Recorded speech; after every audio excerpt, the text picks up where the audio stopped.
ప్రార్థన. ప్రేమల మా తండ్రి, పరిశుద్ధమైన మా ప్రభువా, మీరు అనుగ్రహించిన ఈ సమయాన్ని బట్టి ఉన్నారు.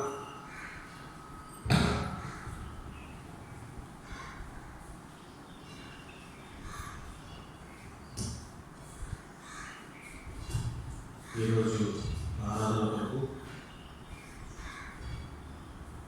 ప్రార్థిస్తున్నాను. వారమంతా నేను కాపాడి భద్రపరిచి రాత్రి మంచి నిద్ర నుంచి నిర్ణయంలో కూడా పనులన్నింటిలో మీరు తోడయండి. మమ్మల్ని ప్రభు ఈరోజు శక్తి బలం అనుగ్రహించి మందిరానికి తీసుకొచ్చి ఇద్దరిలో ప్రార్థన చేస్తున్నాను. సహాయపడండి. పాటలు, వాయిద్యాలు అన్నీ పరిచర్యలు మీకు అప్పగించుకుంటున్నాను. పాటలు చిత్రంలో అనుగ్రహించండి. మీరే మాకు ప్రభు వాయిద్యాలు పాటల ద్వారా మిమ్మల్ని స్తుతించే భాగ్యం దయచేయండి. ఆరాధన వర్తమానము, బల్ల వర్తమానము, ఆరాధించడానికి సమయం, పిల్లలు సండే స్కూల్ పరిచర్య, పాఠశాలలో, అలాగే బుక్ రూమ్లో, చెప్పుల స్టాండ్లో అన్ని పరిచర్యలు మీరు చదివించారు. మైకుల యొక్క శబ్దాలను కూడా మరి సమంగా ఉంచండి. అలాగే బలలో యోగ్యమైన రీతిలో పాల్గొనడానికి కావాల్సిన హెచ్చరికలు దయచేయండి. మీరే ప్రభా మమ్మల్ని అందరినీ కూడా మా హృదయాలను ఖాళీ చేసి మీరే ప్రభా ఈరోజు పరిచర్య జరిగించుకొని ముఖ్య అంశాలు ప్రార్థించడానికి బల దగ్గర బల అందించేవారు, బల పంచిపెట్టేవారు అందరినీ సమకూర్చండి. పరిచర్య చేసేవారు నియమాన్ని పాటించడానికి ప్రభా సరైనటువంటి ప్రభు లక్షణాలు, లక్ష్యంగా సంభాషణలో ఎట్లా ఉండాలో, మెలగాలో, ఎలా కార్యాలు గృహాల్లో జరిగించాలో ఇవన్నీ ప్రభు మెలుగు తెచ్చారు. ముగింపు వరకు సమయానికి ప్రారంభిస్తున్నాం. సమయానికి ముగించడంలో కూడా అన్ని పరిచర్యలు స్వాగతం. ఫిబ్రవరి వరకు ప్రార్థిస్తున్నాము. ఇదే పరిచర్యలు అట్లాగే మరి అన్ని ఖండాల్లో ఈ రీతిగా జరిగేటువంటి పరిచర్యలు ప్రార్థించుకుంటూ ఎన్నికే వెళ్ళిన కిరణ్ బట్టి ప్రార్థిస్తున్నాము. బలపరచండి. వాహనాలు స్వాధీనం ఉంచండి. ఏదైనటువంటి కీడు ప్రమాదం లేకుండా చేయండి. క్షేమంగా నడిపించండి. నన్ను కూడా మీ హస్తాలు ప్రార్థించుకుంటున్నాను. అంధకార శక్తుల యొక్క ప్రభావం దూరపరచండి. అందరినీ తీసుకుని ఎవరు బద్దకించుకున్నా ఎదుగుతుకునే అన్న ప్రభావ ఏమి కారణం లేకుండా పిల్లల దగ్గర అని పెళ్ళయిందని కొంతమంది, గృహం కట్టుకున్నామని కొంతమంది, తీసుకొచ్చేవారు లేదని కొంతమంది చాలా సునాయాసంగా ఆదివారం నాడు మానే ప్రభా మరి కుటుంబాలు మా మధ్య ఉన్నాయి, జ్ఞాపకం చేసుకోమని వారికి సరైనటువంటి ఆలోచన మీరు దయచేయమని మరి మమ్మల్ని అందరినీ మీ హస్తాలు ప్రార్థించు అందరినీ సకాలంలో తీసుకెళ్తాం. యేసుక్రీస్తు వారి పరిశుద్ధ నామమున మిక్కిలి వినయంగా బ్రతిమలాడి వేడుకుంటున్నాం తండ్రి.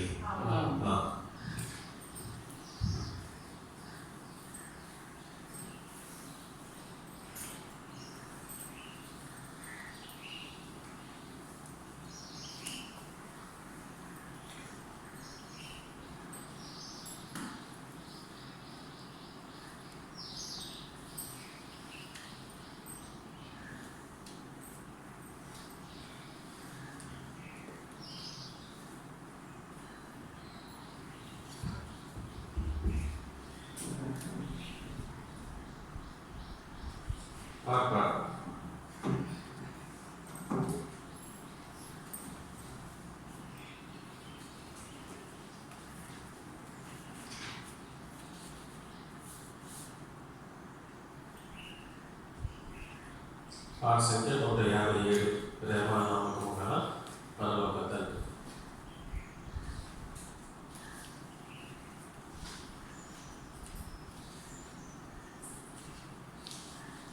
పాత పుస్తకంలో కూడా ఇదే సంఖ్య 157.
ఈ వైర్ వాల్యూని తగ్గించు. దాన్ని 50 దాకా వెళ్ళి కొద్దిగా తగ్గించండి. హార్మోన్ ఎక్కువ అయిపోతుంది. ఆ వాల్యూని కొద్దిగా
212 స్తుతి ప్రశంస పాడొచ్చు.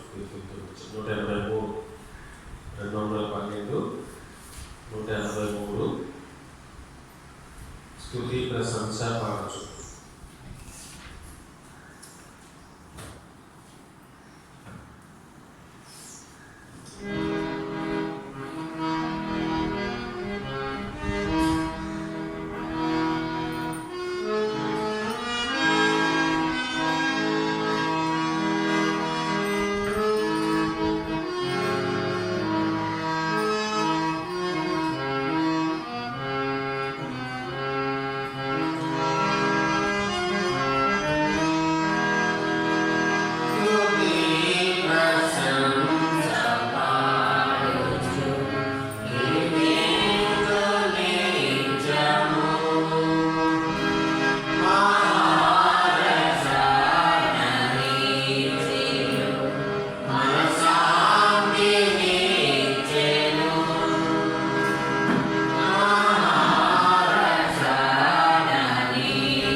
125 పార్సల్గా ఓ నా హృదయమ పాడమ్మ పాత పాట పుస్తకంలో కూడా ఇదే సంఖ్య 125.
సువార్త 7వ అధ్యాయం.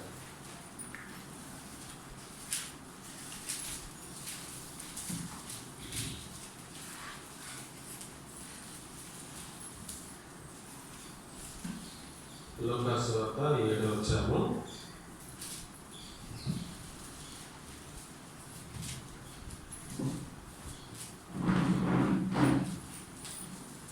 47వ వచనం. అందరం కలిసి ఆమె విస్తారంగా ప్రేమించను కనుక ఆమె యొక్క విస్తార పాపములు క్షమించబడని చెప్తున్నాను. ఎవరికి కొంచెంగా చెల్లకుండా వాడు కొంచెంగా ప్రేమించునని చెప్పి మరొక భాగం లూకా సువార్తలో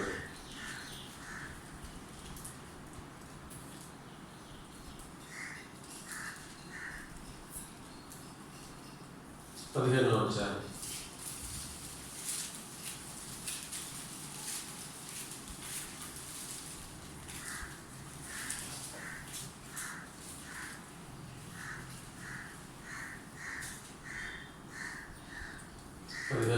లూకా సువార్త 15వ అధ్యాయము 16వ వచనం. అందరం కలిసి వాడు అందులో పొట్టుతో తన కడుపు నింపుకున్న ఆశపడి దేవుడు వారికి ఏమీ కీర్తన గ్రంథంలో ఒక భాగాన్ని మనము స్తుతి సంబంధమైనటువంటి భాగాన్ని చదువు.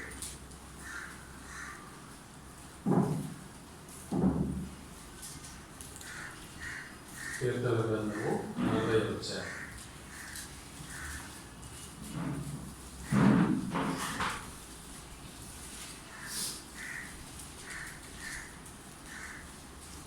మూడవ వచనాన్ని అందరం కలిసి 4వ అధ్యాయము 40వ అధ్యాయం కీర్తన గ్రంథము 3వ వచనం అందరం కలిసి తనకు స్తోత్రారోపణలు కృతజ్ఞతలు మన దేవుడు మనకు అనేకులు దాన్ని చూసి భయభక్తులు కలిగి యందు నమ్మిక ప్రభు సహాయం చిన్నగా. ప్రేమ కలిగి మా తండ్రి,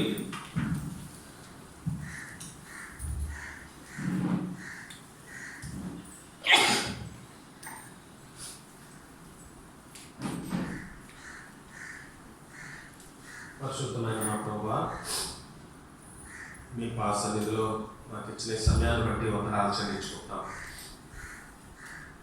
కొంతమంది ఆరాధన సమయానికి చేరుకోగలిగారు. చేరుకున్న వారి అర్థాలను బట్టి మీకు వందనాలు స్తోత్రాలు చెల్లించుకుంటున్నాను. చదివిన భాగాలను బట్టి మీకు వందనాలు. వాటిని మా కొరకు దీవించండి. మీరే వాటిని ప్రభు మీ వర్తమానాన్ని బట్టి వివరించండి. అలాగే మమ్మల్ని ఆరాధన కొరకు సిద్ధపరచండి. నన్ను కూడా మీ హస్తాలకు అర్పించుకుంటున్నాను. సంపూర్తిగా ఖాళీ చేయండి. అంధకార శక్తులను దూరపరచండి.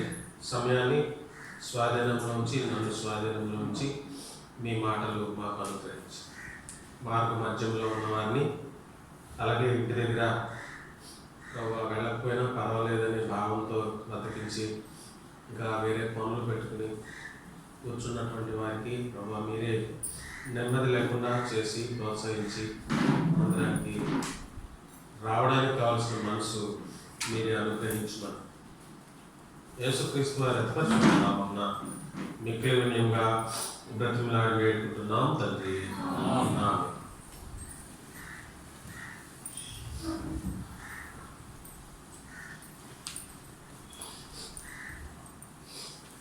ఈ భాగాలు రెండు గుర్తించినప్పుడు ఒక స్త్రీ అలాగే ఒక పురుషుడు, ఈ రెండు భాగాలు మనం చదువుతున్నాం.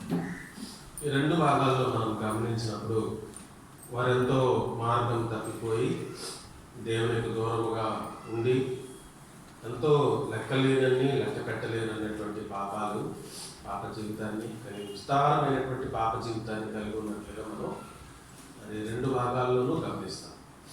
లూకా సువార్తలో మొట్టమొదట మనం చదువుకున్నటువంటి భాగం.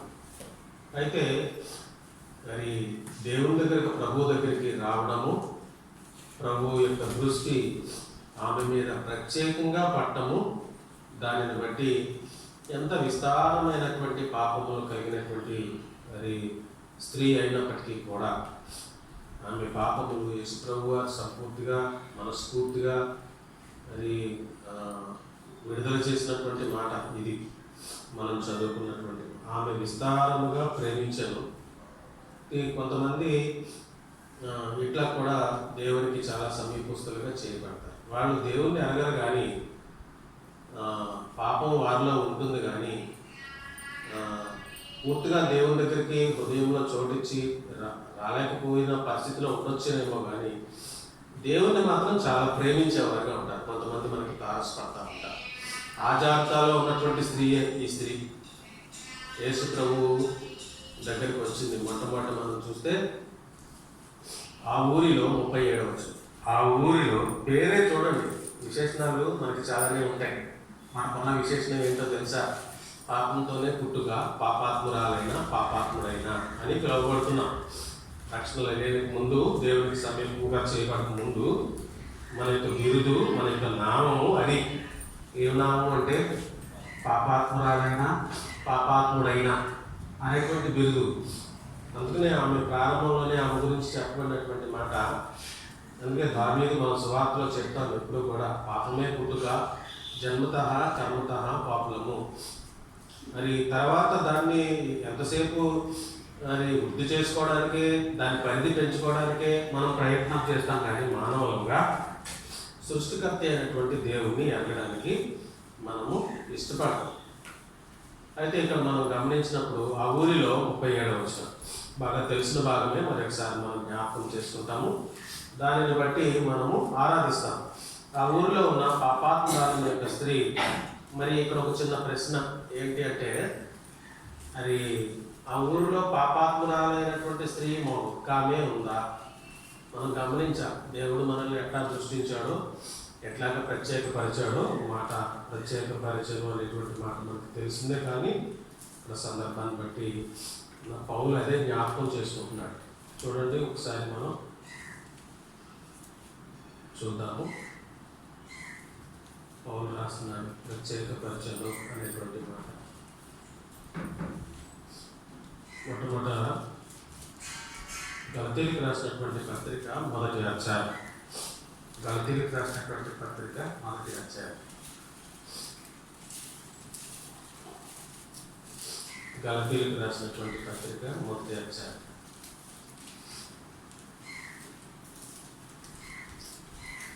ఎట్లా ఉన్నాడు అంటే, తన మతం పట్ల అంటే ఒక్కొక్కరు ఒక్కొక్క జాబితాలో ఉంటారు. మనం చదువుకున్నటువంటి స్త్రీ జాబితా ఏంటంటే చాలా పాపాలు చేసింది. పాపాల యొక్క చిట్ట, పాపాల యొక్క మరి ఆ వర్గాన్ని, లేదంటే దానికి సంబంధించినటువంటి మరి ఆలోచనలు ఇక్కడ పొందుపరచలేదు. కానీ చాలా పాపాలు, విస్తారమైనటువంటి పాపాలు చేసినటువంటి స్త్రీగా మనం చూస్తున్నాం. అదే పౌలు కూడా సౌలుగా పిలువబడేటప్పుడు కొన్ని పాపాలు కలిగి ఉన్నాడు. తన మతం అన్నా, తన దేవుడన్నా ఎంతో ప్రత్యేక నిష్ట కలిగి ఉన్నాడు. కానీ నిజమైనటువంటి దేవుని ఎరగక, అంటే దేవునికి దూరంగా ఉన్నటువంటి వాడు. ఇది ఒక జాబితా. కొంతమంది ఉంటారు మనలో కూడా, వాళ్ళు అనుసరించేటువంటి మతము, వాళ్ళు అనుసరించేటువంటి దేవుళ్ళు, వాళ్ళు అనుసరించేటువంటి దేవతలకు ఎంత నిష్ట కలిగి ఉంటారో సౌలు కూడా అంతే నిష్ట కలిగి ఉన్నటువంటి వాడు. అయితే మనల్ని ఏం చేశాడంటే, ఉన్నారు ఇంకా ఊరిలో చాలామంది, లేకపోలేదు, నశించిపోయి ఈ బైబిల్ గ్రంథం రాసేటప్పటికి, ఆ తర్వాత వారి మరణం సంప్రాప్తించేటప్పటికి, వాడు దేవుడి దగ్గరికి చేరుకుని తీర్పు వచ్చేటప్పటికి వారికి నరకానికి కూడా వెళ్ళిపోయి ఉండొచ్చు. ఈ ఒక్కామే లేదు ఆ జనాభా సంఖ్యలో, ఇంకా చాలామంది ఉన్నారు. ఇప్పుడు మనం గుర్తు చేసుకోవాల్సింది, ఆమెను ఎట్లాగో దృష్టించాడో దేవుడు, అట్లాగే తప్పిపోయిన కుమారుని ఎట్లాగో ప్రత్యేకంగా దృష్టించాడో, అట్లాగే సౌలును. అందరూ లేరు ఈ జాబితాలో. చూడండి, పెద్ద పెద్ద వారు.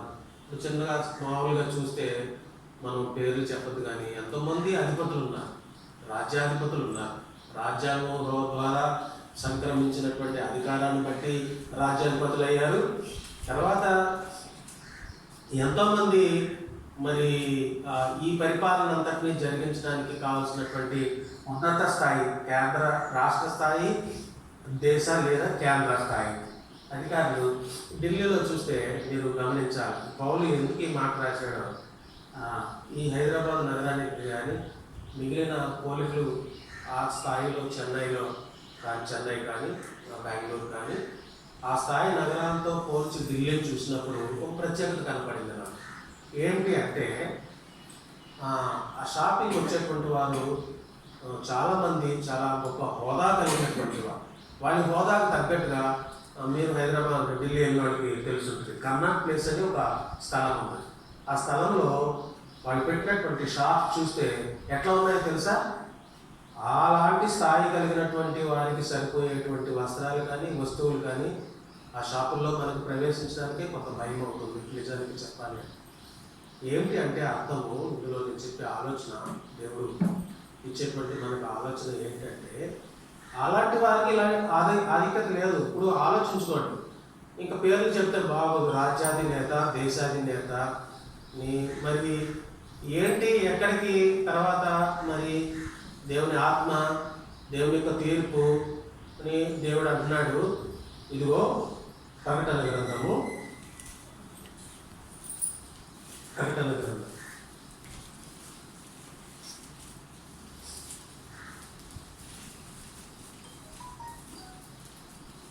22వ అధ్యాయం, ప్రకటన గ్రంథం 22వ అధ్యాయం 11వ వచనం నుండి చదివితే మనల్ని అందులో ఉండలేవులా దేవుడు ప్రత్యేకపరిచాడు. అందుకే పౌలు మాటని ఎంతో విలువైన మాటగా మనం మరి చదువుకుంటున్నాం.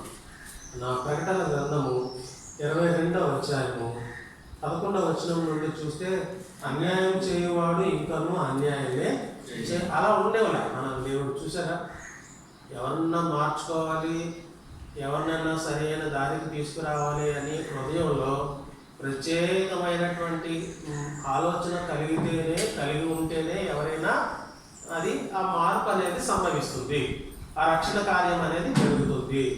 కానీ ఒకవేళ ఇంక అంతేనండి, వీడు బాగుపడ్డు, వీడిలో మార్పును మనం తీసుకురాలేము, వీడి కర్మ, మనకు తెలుసుగా ఈ మాటలన్నీ. తల్లిదండ్రులు కూడా కొన్నిసార్లు కోపం వచ్చేసి కుమారుల గురించి కుమార్తెల గురించి చెప్పే మాట ఇది సహజంగా.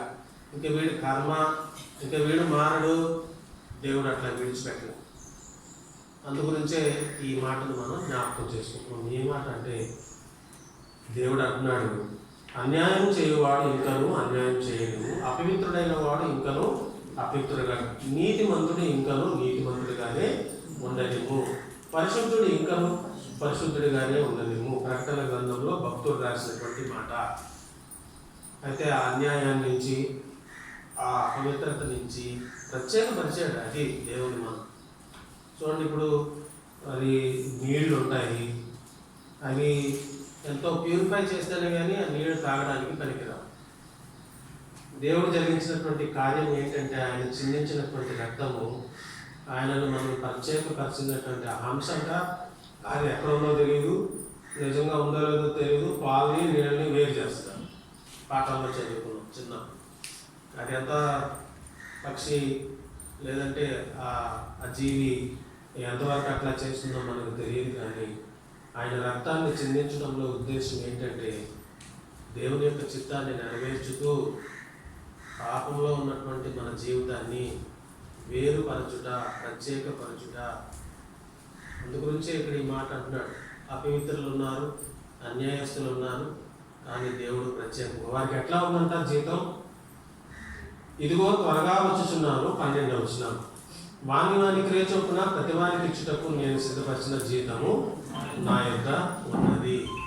కాబట్టి మనం మరి ఆ జీతం పుచ్చుకుంటే సరైన సంతోషం కలగాలి. మనకు జీతం వస్తుంది నెలవారీ వచ్చేటప్పటికి. జీతం అంత ఖర్చులు పోను చక్కగా కొంతమందికి మరలా సేవింగ్స్కి, అంటే హగ్గేలో భక్తులు రాసినట్టుగా కాకుండా నా మందిరం గురించి పట్టించుకోవటం లేదు, నా మందిరం పాడైపోయి ఉంటే మీరు మీ కడుపులు నింపుకుంటున్నారు అనే పద్ధతిలో కాకుండా దేవుని యందు భయభక్తులు కలిగినటువంటి వారికి మరలా జీతంలో కొంత మిగిలి కొంత పొదుపు చేసుకోవడానికి దేవుడు అవకాశం ఇస్తాడు. సంతోషంగా వారు ఏదైనా అక్కర మరలా వచ్చినప్పుడు ఆ పొదుపులో నుంచి కొంత తీసుకుని డబ్బు సంతృప్తితో సంతోషంతో ఖర్చు పెట్టుకుంటారు. ఎందుకని అంటే అది వచ్చిన దాన్ని దేవుడు ఆశీర్వదించాడు. ఇప్పుడు జీతాలు ఉన్నాయి, ఈ జీతాలు దేవుడు ఇచ్చే జీతం ఇది. ఈ జీతము ఎందుకు ఇస్తాడు? 2 రకాల జీతాలు ఉన్నాయి ఇక్కడ. ఏమిటంటే ఒక జీతాన్ని బట్టి గొప్ప సంతోషము, గొప్ప నిత్యత్వము, నిత్య జీవం దొరుకుతుంది. రెండో జీతం ఉంది, అది ఎంతో ఏడుపు, ఎంతో మరి భరించలేనిది, అదే నరకం. కాబట్టి అలాంటి జీతం నా దగ్గర ఉంది అంటున్నాడు దేవుడు. క్రియలు చేశారు భూమి మీద, వాటిని బట్టి కాకపోతే దేవుడు ప్రత్యేకపరిచాడు. ఇప్పుడు ఆ మాట మనం చదువుకుంటానికి ఇవన్నీ మనం తీసాం. గలతీయులకు రాసినటువంటి పత్రిక, అపోస్తలుడైన పౌలు గలతీయులకు రాసినటువంటి 13వ వచనం. పూర్వమందు యోధా మతస్థుడై ఉన్నప్పుడు నేను దేవుని సంఘమును అపరిమితంగా హింసించి నాశనం చేయొచ్చు, నా పితరుల పారంపర్యాచారముందు విశాల శక్తి గలవాడే నా స్వజాతీయుల్లో నా సమాన వయస్కులు అనేకుల కంటే యూదుల మతంలో ఆధిక్యతలో వీటిని నా నడవడిని గూర్చి మీరు వింటేది అయినను చూడండి, ఇది దేవుడు మరి అందుకు దృష్టించి ఆయన జాలి కలిగి ఆయన మనల్ని ప్రత్యేకపరచుకుని మార్చుకున్నటువంటి సంగతి ఇందులో ఉంది. తల్లి గర్భమునందు పడినది మొదలుకొని నన్ను ప్రత్యేకపరిచి తన కృపచేత పిలిచిన దేవుడు అని పౌలు కృతజ్ఞతతో చాలామంది ఉన్నారు ఆ ఊరిలో. లోకాసు వార్తలో మనం చదువుకున్నట్టు ఆ ఊరిలో ఉన్న పాపాత్మురాలైన ఒక స్త్రీ యేసు పరిసయ్యుని వెంట భోజనములకు కూర్చుని. చెప్పండి, దేవుడు కొంతమందిని కఠినపరిచి దేవుని దగ్గరికి రాకుండా ఆయన చేసినటువంటి సందర్భాలు మనం బైబిల్లో చదువుతాం. అట్లా చేయగలడు. ఈ పాపాత్మురాలైనటువంటి స్త్రీ విషయంలో కూడా దేవుడు అంటే అసహించుకునే విధంగా, దేవుని దగ్గరికి ఏమాత్రమో రాకుండా విధంగా, ఏంటి దానికి ఆధారమైనటువంటి మాట రోమీయులకు రాసినటువంటి పత్రిక. అట్లా కూడా చేశాడు దేవుడు. అపోస్తలుడైన పౌలు రోమీయులకు రాసినటువంటి పత్రిక అట్లా చేయలే. ఇక్కడ ఈ స్త్రీ విషయంలో, నీ విషయంలో, నా విషయంలో దేవుడు అట్లా చేయలే. అపోస్తల కార్యాలు అపోస్తలుడైన పౌలు రోమీయులకు రాసినటువంటి పత్రిక 1వ అధ్యాయం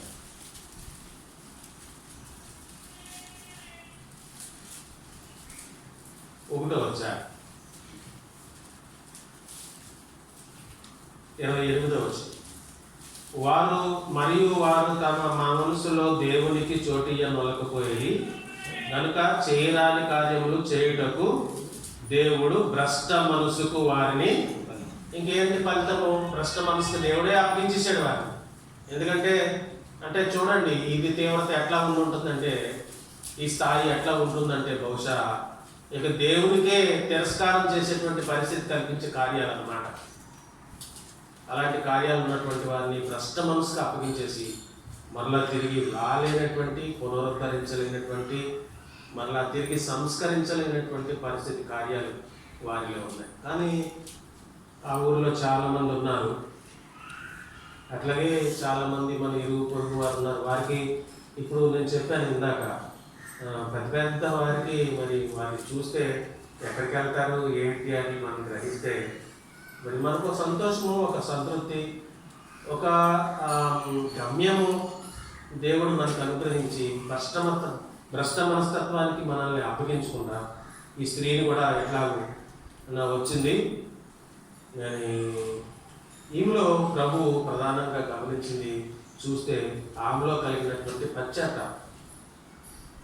ఆయన పాదముల యొద్ద నిలవబడి 38వ వచనం ఏడ్చుచు కన్నీళ్లతో ఆయన పాదములను తడిపి తల వెంట్రుకలతో తుడిచి ఆయన పాదములను ముద్దు పెట్టుకుని ఆకలి వాటికి చూసెను. ఎంతో ఒక గొప్ప మనసుతో వచ్చింది. దేవుడే కలిగించాడు ఆ మనసులో అటువంటి ఆలోచన, అటువంటి కురుకులకు, అటువంటి ప్రోత్సాహం. కాబట్టి దేవుని దగ్గరికి రాగలిగింది. అట్లాగా ఊర్లో ఉన్న పాపాత్ములు ఎంతమంది ఉన్నప్పటికీ కూడా వారిలో నుండి ప్రత్యేకంగా దేవుడు ఆమెను దృష్టించి ఆమె దగ్గరకు, యేసు ప్రభు దగ్గరకు ఆమె వచ్చినట్లుగా మనసు పుట్టించి ఇప్పుడు అంటున్నాడు అలాంటి స్త్రీ గురించి, ప్రభు ఆమె నీ పాపములు క్షమింపబడి ఉన్నవి. ఒక మాట, 48వ వచనం మనం చదివిన మాట కాదు. ఆ పై మాట విస్తార పాపములు క్షమించబడ్డాయి. చూడండి, ఒక్క మాటతోటి ఆమె చేసినటువంటి ఇదే మాట. మరి ఈ నిజానికి లోకాసు వార్తలో 15వ అధ్యాయంలో మనం చదువుకున్నటువంటి మాటలు కూడా చాలా దుర్బలమైనటువంటి పరిస్థితి, తప్పిపోయినటువంటి కుమారుడు. అందుకే ఈ మాట చదువుకున్నాం మనం. వాడు బంధువులు ఎలాంటి పరిస్థితి ఉంటే కడుపు నింపుకుంటానికి దేవునికి దూరం అయిపోయి, మీకు మనకి కష్టాలంటే అది సాధారణంగా సహజంగా మనకు తెలియదు. ఒక మాటలో చెప్పాలి, 500 రూపాయలు అంటే సునాయాసంగా విసిరేస్తాం. ఇంకా సమృద్ధికి లెక్కే లేదు. చాలామంది ఇక్కడ కూర్చున్న వారు కానీ, లేదా మరి సహజంగా సమాజంలో చూసేటువంటి క్రైస్తవేతరులు కానీ, డబ్బు అనేదానికి విలువ నా మట్టుకు నేను, మీ మట్టుకు మీకు తెలియదు. ఖచ్చితంగా ఒప్పుకోవాలి. డబ్బు విలువ తెలియదు అంటే తీసుకెళ్ళి జల్లేస్తారా, పారేస్తారా నేను అంటాంలే.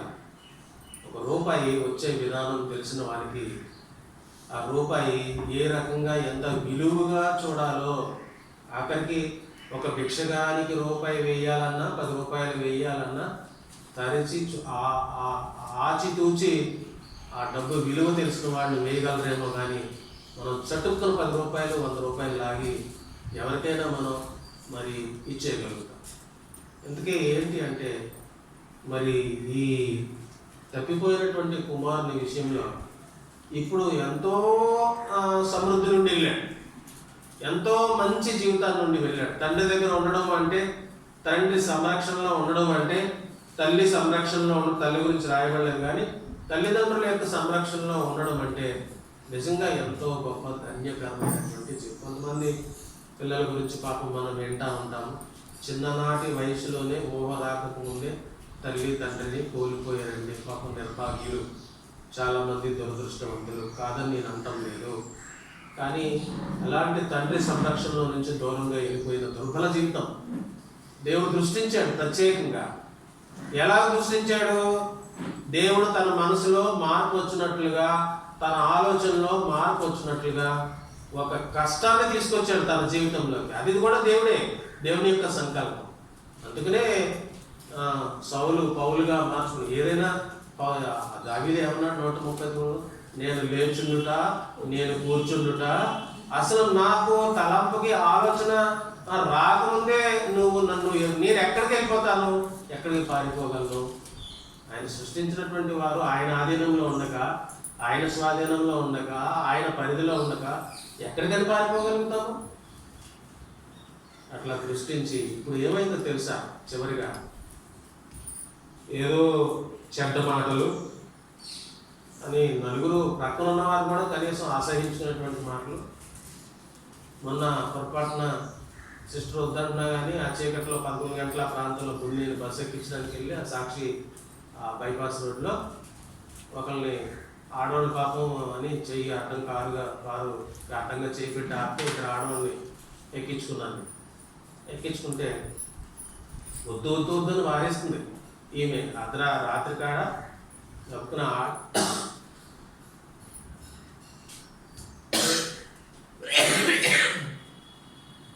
ఆడవాళ్ళు ఎవరో మనకు తెలియదు, వారిస్తున్నా కానీ నేను జాలిపడి, ఆటోలు ఉండవు ఆ టైంలో అక్కడి నుంచి రావడానికి, ఆడవాళ్ళు కదా అని ఎక్కిస్తే ఎక్కాక ఎక్కడమ్మా ఏంటి అని మాట్లాడిన తర్వాత మాట్లాడుతుంటే గొప్పమని చుట్టకంపు వచ్చింది. వెంటనే అన్నాను, ఇదేంటి చుట్టలు కాలుస్తారా ఏంటి మీ అమ్మ ఇలా చుట్టకంపు వచ్చేస్తుంది ఏంటి అన్న. అబద్ధం ఆడింది కానీ అది అబద్ధం అని నాకు తెలుసు, వాళ్ళకి తెలుసు. ఆ చెప్పిన మాటలోనే మనకు అట్లాంటి కంపు కొట్టేటువంటి జీవితము, దుర్బలమైనటువంటి జీవితం, తప్పిపోయిన కుమారుని విషయంలో ఒక మంచి జీవితాన్ని నుండి దేవుని తండ్రి తల్లి సంరక్షణ జీవితంలో దూరంగా వెళ్ళిపోయాడు. అలాంటి కంపు కొట్టేటువంటి నోట్లో నుండి ఇప్పుడు ఏమి చుట్టకంపు ఉండొచ్చు, లేకపోతే ఇంకా అనేక రకాలైనటువంటి వ్యసనాల సంబంధమైనటువంటి దుర్గంధం మనలో ఉండొచ్చు. సువాసన తీసుకొచ్చాడు. అది కూడా పౌలే రాశాడు. క్రీస్తు సువాసన పరిమళముగా ఉండుటకు ఆయన తన్ను తానే అర్పించుకున్నాడు. ఇది లోపల మనకి పాప సంబంధమైనటువంటి కుళ్ళు సంబంధమైనటువంటి ఆ దుర్గంధం ఎప్పుడు ఎత్తురాలి మనకు తెలియదు. సామెత తెలుసు కదా, నాకు చాలా నాటుకుపోయినటువంటి ఎవరి కంపు వారికి ఇంపు అంట. మన కంపు మనకు తెలియదు, మన దుర్గంధం మనకు తెలియదు. ఆ యంత్రాలకి ప్రక్కన వాళ్ళకి తెలుస్తూ ఉంటుంది మన దగ్గర నుంచి వచ్చే చెడ్డవాసన, దుర్వాసన. వాళ్ళు చెప్తారు వెళ్ళి ఏదన్నా మరి చూపించుకో ఒకసారి అని చెప్పి. డాక్టర్ గారు చూపిస్తే ఆయన సలహా ఇస్తాడు, ఏమైనా చిట్కాలు ఉంటే పాటించాలి. ఇప్పుడు చూడండి, ఆ నోరు పోయింది, ఆ నోట్లో ఉన్న చుట్టకంపు పోయింది, ఆ నోట్లో ఉన్నటువంటి పోకిరి మాటలు పోయాయి, ఆ నోట్లో ఉన్నటువంటి అబద్ధం పోయింది. అది అంత దుర్గంధమే కదా, కపట మాటలు. బాబా ఈ రోజుల్లో నేను మిమ్మల్ని ఎంతో ప్రేమించే వ్యక్తిగా నేను ఒక మాట చెప్పాలి. ఎంత కపటంగా మనుషులు ఉంటున్నారు అనే దానికి, ఎంత పాపాన్ని కోరుకుంటున్నారు అనే దానికి మధ్యకాలంలో మనకు తారసపడేటువంటి వ్యక్తులే దానికి ఉదాహరణ. ఇప్పుడు నేనేం జాగ్రత్తలు మీకేం చెప్పటం లేదు, హెచ్చరికలు ఏం చేయటం లేదు, బలలో పాల్గొనే సమయం కాదు. అలాంటి కపటం, అలాంటి జారత్వము, అలాంటి మనసు మనకు కూడా ఉండేది. ఇప్పుడు ఈ నోట్లో ఏమొస్తుందో చూద్దాం. కీర్తన గ్రంథం 40వ అధ్యాయం. స్తోత్ర రూపమగు క్రొత్త గీతం వచ్చేసింది. చూడండి ఎంత మార్పు వచ్చేసిందో. మరి వీడేనా ఈ తప్పిపోయిన కుమారుడు? ఇలాంటి మాటలు మాట్లాడేవాడు. నా పాదములు బండ మీద నిలిపి నాశనకరమైన గుంటలో నుండి జిగటగల దొంగ. అంతా మనం చదవాల 3వ వచనం. తనకు స్తోత్ర రూపమగు క్రొత్త గీతమును మన దేవుడు, ఆయనకి స్తోత్ర రూపం అయ్యేటువంటి క్రొత్త దేవుడు ఆ దేవుడే ఉంచాడు, ఆ దేవుడే సృష్టించాడు, ఆ ప్రభువును పంపించాడు. మన దేవుని కుమారుడైన ప్రభువుని యేసుక్రీస్తు ఈ లోకంలోనికి పంపించాడు. ఆయనే మన మనసులో ఆలోచన పుట్టించాడు. ఆయన దగ్గరికి ఆ విస్తారమైనటువంటి పాపాలు క్షమించి ఆయన దగ్గరికి వచ్చిందంటే కేవలం ఆయన కృప. పౌలు అన్నాడు కదా, కృప చేతనే పిలిచాను. పిలుపు ఉంది అక్కడ, ఆయన సంకల్పం ఉంది, అందుకు వచ్చింది. ఆ ప్రేరణ కూడా అతను కూడా తీసుకెళ్ళాలి. దేవుడే ఆ ప్రేరేపణ కలిగించాడు. అట్లా రక్షణ భాగ్యాన్ని బట్టి స్తోత్ర రూపము క్రొత్త గీతాన్ని దేవుడు మన నోట్లో ఉంచిన విధానాన్ని చూసారా. మనం జీవించేది ఇప్పుడు అలాగే ఆవునికితోటే జీవిస్తాం. గమ్ముని కంగారు పడతాం, కానీ మళ్ళీ తప్పు వెంటనే తెలుసుకోవడానికి కారణం ఏంటో తెలుసా? దేవుడు ఆ స్పర్శను రక్షణ ద్వారా మనలో ఉంచాడు. ఆ భాగ్యాన్ని బట్టి ఇప్పుడు మరి ఏంటి ఇదంతా కలిగింది? ఈ లోకంలోనూ ఎంతో గొప్ప ధన్యత, పరలోకంలోనూ కూడా ఎంతో గొప్ప ధన్యత. చూడండి, దేవుణ్ణి కలిగిన వారు ఆయన మార్గంలో, సత్య మార్గంలో, జీవ మార్గంలో మరి నడిచేటువంటి వారికి ఈ లోకంలో భూమి మీద అంతా సంతోషం. దేవుడు మేలు చేస్తూ ఉంటాడు. ఆయన ఎంతో భయభక్తులు కలిగినటువంటి వారికి ఆయన దాచి ఉంచినటువంటి మేలు ఎంతో గొప్పది. ఆ మేలు మనకి ఇస్తున్నాడు ఆయన. కాబట్టి ఇక్కడ ఎంతో గొప్ప సంతోషము, ఆ నిత్య జీవము, నిత్యత్వంలో కూడా ఎంతో గొప్ప సంతోషం. మనం లేచి నిలబడి పాట పాడతాం. చివరి చరణం పాడేటప్పుడు సండే స్కూల్ విద్యార్థులు సండే స్కూల్కి వెళ్తారు.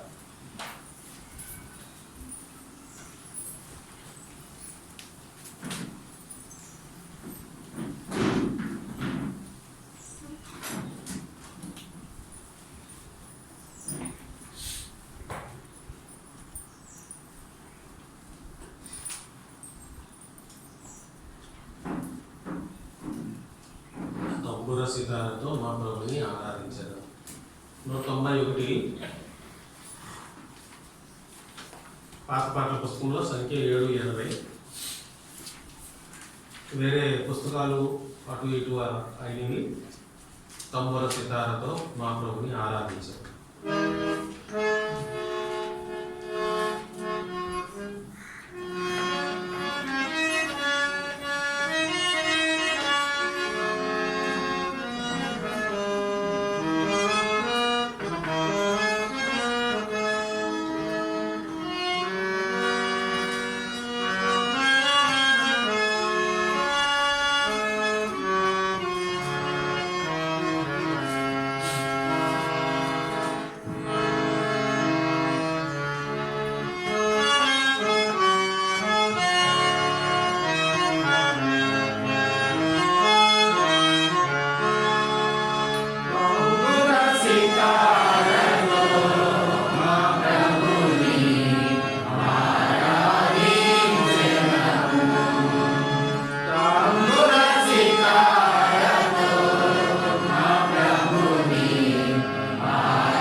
మొట్టమొదట సండే స్కూల్కి వెళ్ళేటువంటి సహోదరులు ఆరాధిస్తారు, తదుపతి ఒక సహోదరుడు ఒక సహోదరుడు.